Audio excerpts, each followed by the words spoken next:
Enneagram 5s, there are 5 habits that are currently wasting your time, and you might not even be realizing it. We're going to break them down and uncover solutions for each one so you can stop wasting your time. Hi, I'm Ayla with True You Systems, and 5s are rational, objective, and efficient with their time. That's probably why you're watching this video. So let's use your objectivity and rationality to break down some classic other 5 patterns of behavior that are currently holding you back.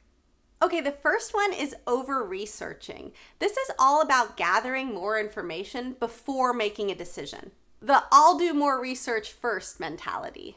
So what does this look like? It's things like, you need to do a kitchen remodel and you're looking at countertops and you're going to look at every possible kind of countertop that one could possibly have. There's marble and there's composites and there's steel and there's butcher block and everything else.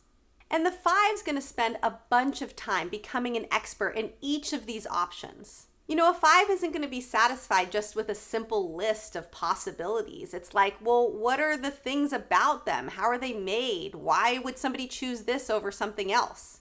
Next thing you know, you're researching like all the chemical processes that go into making a composite, or how were kitchens designed in the medieval period. So why do 5s do this? Well, making decisions is actually stressful. And when we're stressed, for every Enneagram type, we tend to fall back on our patterns that we feel most comfortable with. And 5s are really good at doing research. Research isn't a bad thing. The question is this research going to help you in making a decision? 5s have an instinct to understand the whole territory, the whole understanding of something before being able to take action in it. But the thing is, that takes a lot of time. And so the question is, do you need to know everything about the whole understanding in order to make a decision for this specific thing? So we want to come up with a system that when you learn something, it's connected to an action. 5s tend to overvalue knowledge and undervalue action. So we're going to use a classic 5 trait that's really great, and that's logic. What is the relevant information that you can do research on? And to find that, I'm going to suggest making a decision tree. A decision tree will help you logically figure out if this information will lead to a decision. So for example, using a decision tree would let you know ahead of time what you even need to be looking into. Like, it turns out you don't even want to have marble. It's really expensive. You're definitely not going to want to spend that much. So you don't need to look into every type of marble. It turns out laminate isn't even an option for you. Your partner hates it and thinks it looks cheap. Now that doesn't have to be researched either. We are saving time left and right. All of a sudden, by using this logical system of a decision tree, you have narrowed down to only like 2 things that you're interested in doing research on. So I'm not saying to make a decision quickly. I would never tell a 5 to do anything quickly. I promise. What I am saying is to be more rational and logical, and you're really good at that already. The next one is over fact checking.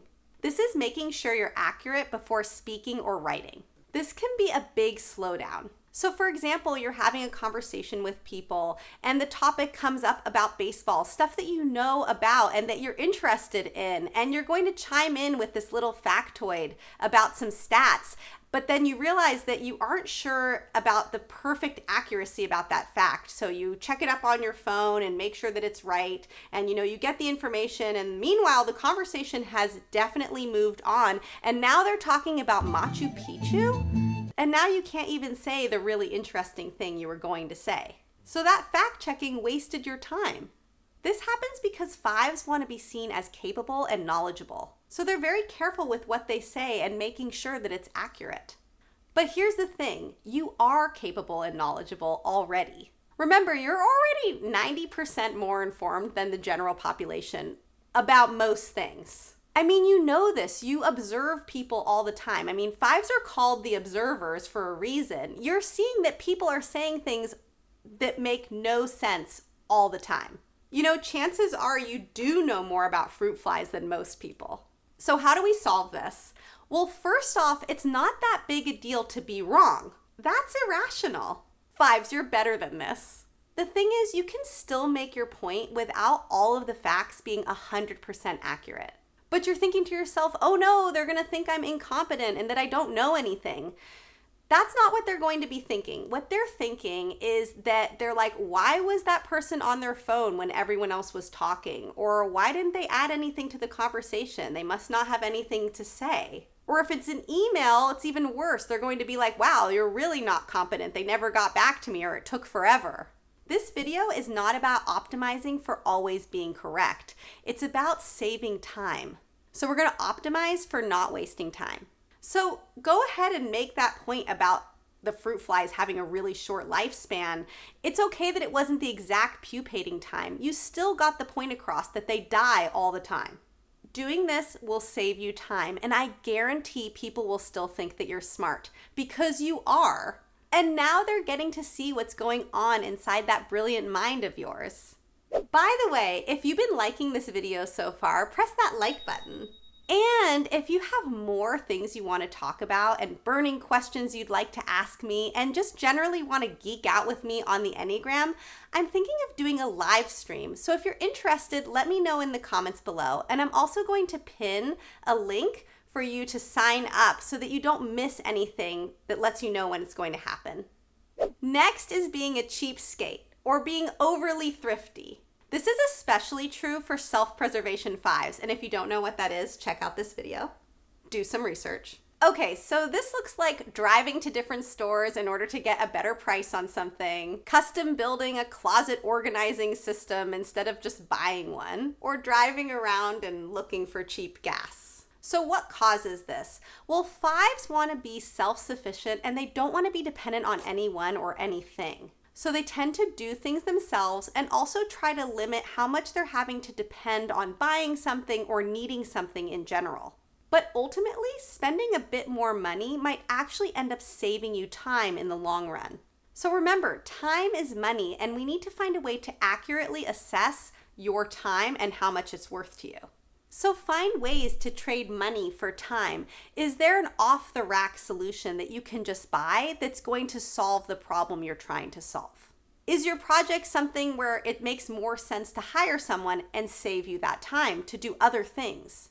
Does it really make sense to go to another store just to get a slightly cheaper thing of beans?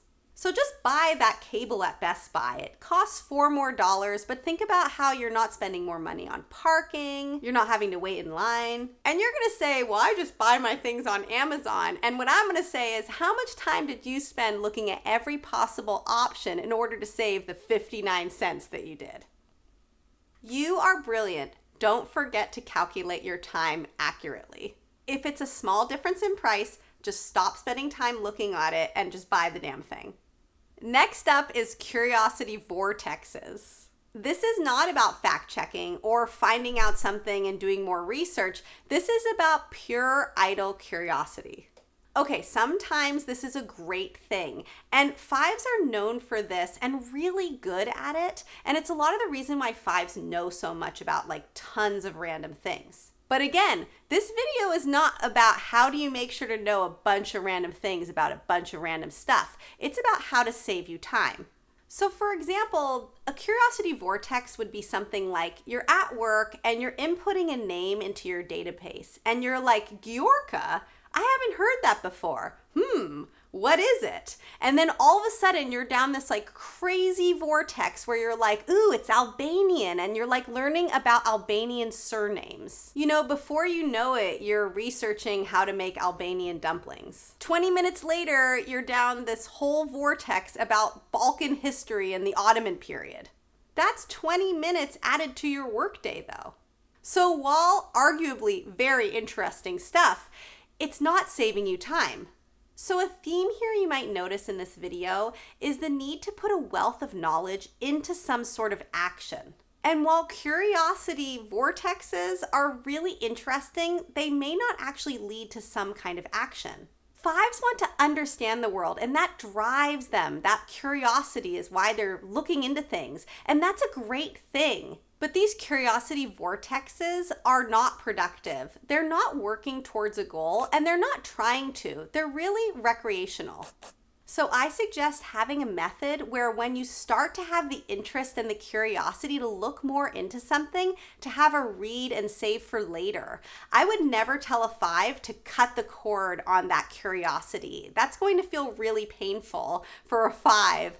But what you want to do is save it for another time when you have some time to spare, and then go into that interesting thing that you were looking at earlier. So this might be something like a browser extension or a notes for reading for later, somewhere where you save links, or a note-taking app. And now your save for later stack is like a great tome of lore that you can pick up anytime and dive into. You can hoard the articles to read later at no cost. Okay, next up is workarounds to nowhere.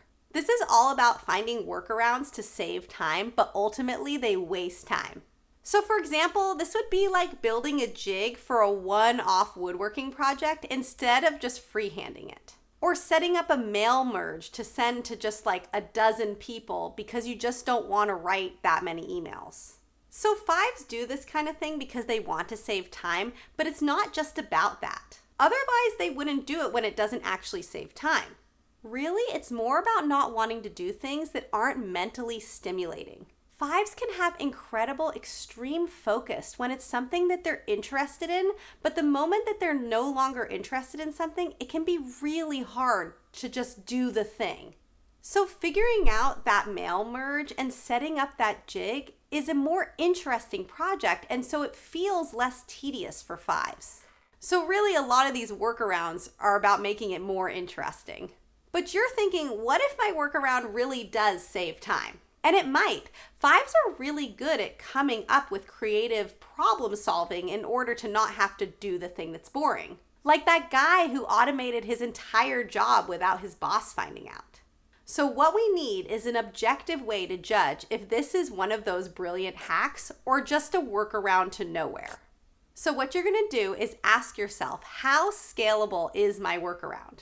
Is it 4 hours of work to avoid sending 2 hours of emails? This may not be a good investment of your time. You don't always need to develop a system. Sometimes it just makes sense to do the task. Ultimately, you're going to save yourself time by just doing the thing. For those of you following along at home, you might be thinking, you've just done 5 things, and you are correct. But I'm going to give you a bonus one, and that is hoarding stuff. And you might be thinking to yourself, hoarding doesn't have anything to do with wasting time. Wasting space, maybe, but time? Yes, time, and here's why. Because it takes time to find what you hoarded, or it takes time to organize your hoarding in order to find it. So either you're wasting time trying to find the things that you've been saving, or you're wasting time figuring out a system in order to be able to find all the stuff you have. So what does this hoarding look like? Well, it's all of those broken sewing machines and broken printers and really anything broken. Boxes of fabrics, boxes of cords. But what if I need those cords? Are you really going to need that obsolete VGA cable? And it's not all broken stuff and unfinished projects. Oftentimes, it's keeping things for future projects, like having every single kind of machine screw.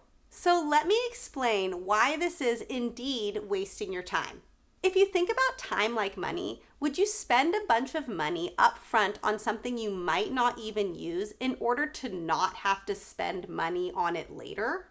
That doesn't really make sense. And 5s are really good at making sense. It's very likely you won't even use the thing that you spent the money on, and so the money is wasted. So the same thing is true of time. If you spend a bunch of time up front organizing something, making sure you can find it later, and you don't end up using it, you've wasted your time. So the logical solution is to get the thing when you need it. So if you ever really need that VGA cable, it's only $3.99 on Amazon. You can just go get it, or you can have mine. So when you need that specific machine screw, you can just go to the hardware store and get it. I mean, think about the size of the hardware store. It's larger than your garage. You know, you're not going to be able to fit all the stuff that's in the hardware store in your garage. It's just not going to happen. And for all those broken things and unfinished projects, ask yourself, am I still working on it? How long have you still been working on it? Are you really going to make that bamboo bicycle? If not, it might make sense to retire that project. In a sense, you already have, and that was actually a really logical and good use of your time.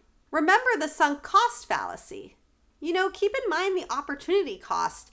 All of that stuff is being paid for to stay somewhere. This way, you're going to free up your time and your space and your money for projects you're actually invested in now. So 5s, what are some things that have wasted your time before, and what are some of the brilliant solutions that you've come up with? I can't wait to hear. I've been having such amazing conversations with people in the comments. It's so exciting to get to learn from all of you, and I learned so much. So thank you so much for being here, and I can't wait to talk to you again soon. Thanks again. Bye!